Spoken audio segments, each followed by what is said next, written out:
নমস্কার বন্ধুরা, আশা করি তোমরা ভালো আছো। আমিও ভালো আছি। আজকে বানাবো চিকেনের ঝোল। সানডে মানেই চিকেনের ঝোল। এই চিকেনের ঝোল বানানোর জন্য আদা, রসুন, লবণ, লঙ্কা গুঁড়ো, হলুদ গুঁড়ো, সরিষার তেল ও একটু গন্ধরাজ লেবুর রস দিয়ে মাংসটা আমি আধ ঘন্টার জন্য ম্যারিনেট করে রেখে দিলাম। গন্ধরাজ লেবুর রসটা দিলে ফ্লেভারটা দারুণ আসে।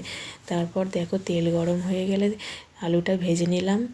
ভেজে নেবার পর কড়াইতে পেঁয়াজ, টমেটো, কাঁচা লঙ্কা দিয়ে সামান্য পরিমাণে লবণ দিয়ে দিলাম যাতে পেঁয়াজটা নরম হয়ে যায়। লবণ দিয়ে ভালো করে ভেজে নেবার পর কড়াইশুঁটি দিয়ে দিলাম। কড়াইশুঁটিটা দিয়ে একটু নাড়িয়ে চাড়িয়ে নিয়ে মাংসটা তুলে দিলাম। কড়াইশুঁটিটা দিলে ভালো লাগে মাংসতে। তো দেখো এদিকে গ্যাসে গরম জল বসিয়ে দিয়েছি মাংসতে দেবো বলে। তো মাংসটা ভালো করে কষানো হয়ে গেলে দেখো তেল ছেড়ে গেলে আমি ভেজে রাখা আলুটা দিয়ে দিলাম।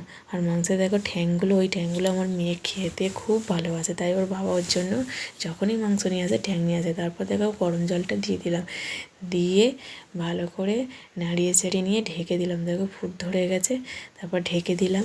ঢেকে দেওয়ার পর ঢাকনা খুলে দেখলাম যে মাংসটা ও আলুগুলো সিদ্ধ হয়ে গেছে। নামিয়ে নেবার আগে গরম মশলা দিয়ে নামিয়ে নিলাম। রান্নাটা কেমন লাগলো?